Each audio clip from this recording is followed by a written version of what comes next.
ada beberapa keinginan ya kalau gue punya budget ya. Sebenarnya kalau di mobil ini nggak bisa ngitung budget ya. Karena ngalir aja kadang ya.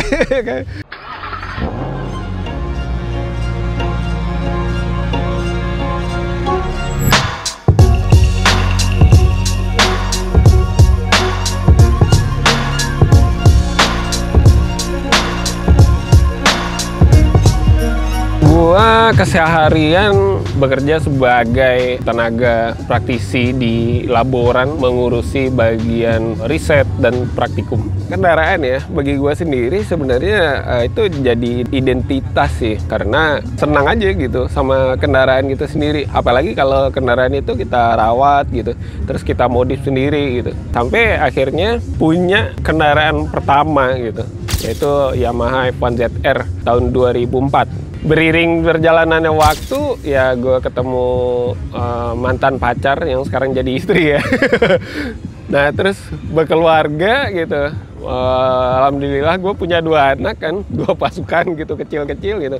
Akhirnya motor menjadi halangan gitu untuk kita bepergian gitu. Apalagi gue sama keluarga kadang-kadang suka iseng pergian kemana gitu. Jadi bagi gue mobil menjadi pengganti dari motor gue tadi gitu.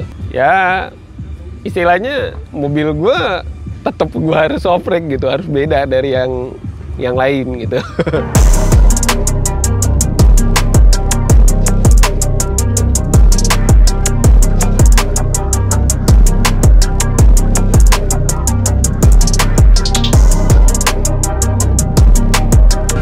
Sebenarnya Freed ini tuh bukan mobil pertama gue gitu. Mobil pertama gue tuh dulu adalah Suzuki Splash tahun 2010, dan itu nggak lepas dari ya oprekan gue sendiri gitu. Kenapa sekarang pakai Freed gitu? Nah Splash itu kalau dilihat ya dia kan 2 baris ya.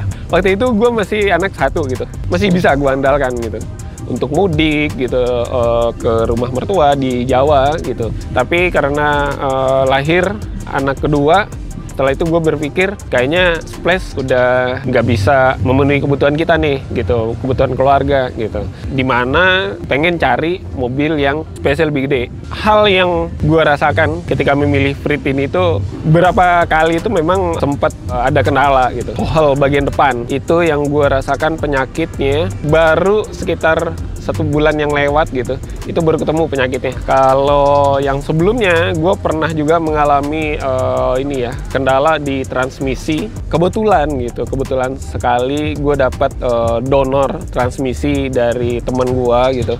Akhirnya transmisi juga masih bagus. Akhirnya kita swap gitu transmisinya. Transmisi yang ini gue swap ke Freed tahun 2015, pemakaian 2016. Jadi transmisi yang ini lebih segar lagi gitu, dan rasanya memang jauh berbeda dari transmisi yang sebelumnya gue pakai gitu.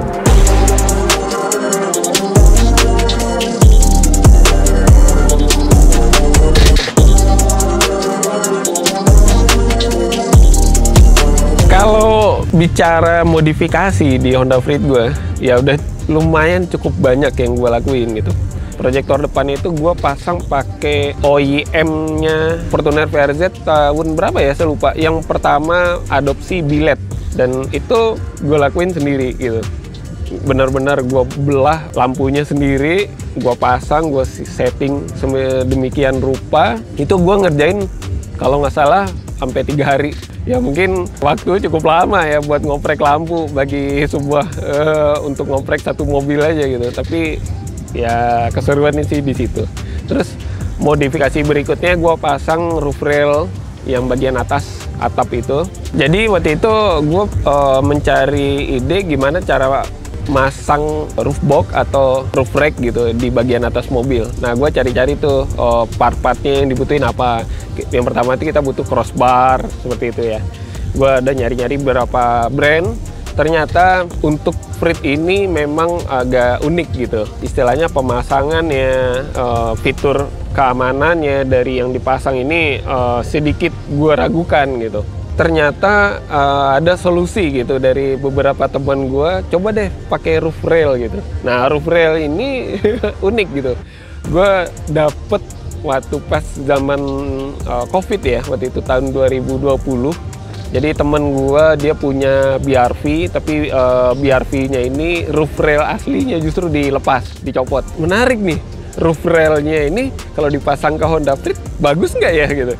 Nah, mulai di situ kita coba fitting-fitting. Wah, cocok nih, bisa nih masuk.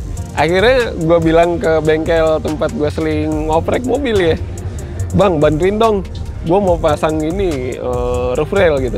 Akhirnya bantuin sama dia gitu. Oke, dengan tekad bulat kita pasang gitu. Tapi pasangnya gue harus proper gitu. Propernya itu adalah bener atap gue harus dibolongin. Kita pasang baut 2 skrup ya untuk memegang si roof rail ini agar dia benar-benar kokoh gitu, terpasang di Honda Freed. Roof rail kepasang, nah baru nyari crossbar, nyari roof box gitu.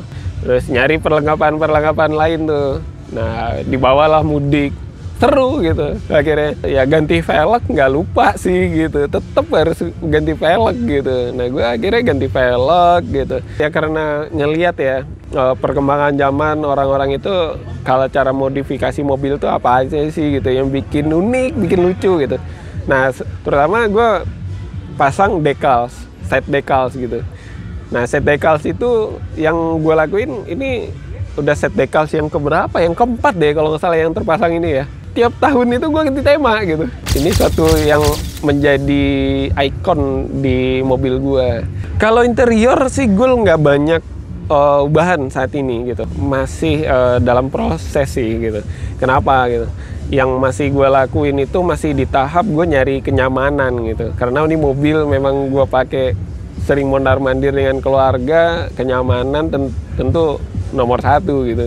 Pertama gue lakuin tuh pasang peredam. Ini gue juga pasang sendiri, gue bongkar interiornya untuk di sisi lantai sama pintu door trim aja, untuk atap belum gue pasang gitu. Kalau mesin gue masih saat ini ubahan yang gue lakuin itu bisa dibilang minor sih gitu. Terakhir itu gue cuman ganti leg pulley. Tujuannya adalah untuk meningkatkan performa gitu. Yang gue lakuin di saat ini masih peremajaan part-partnya.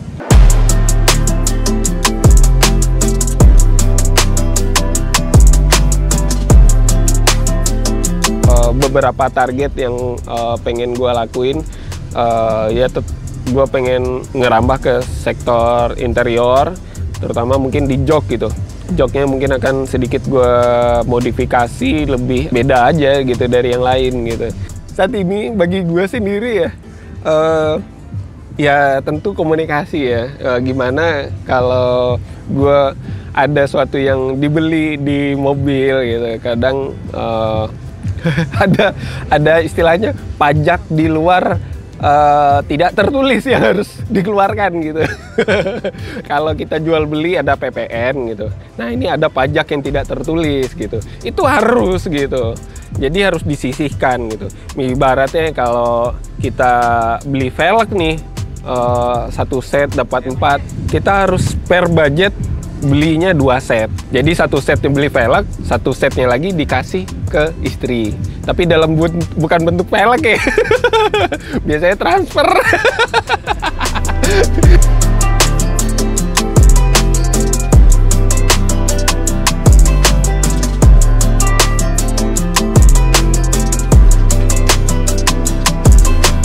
Nah, bagi gue ya, yang mau modif mobil gitu, istilahnya kembali lagi gitu, dengan apa konsep yang mau kita bangun gitu.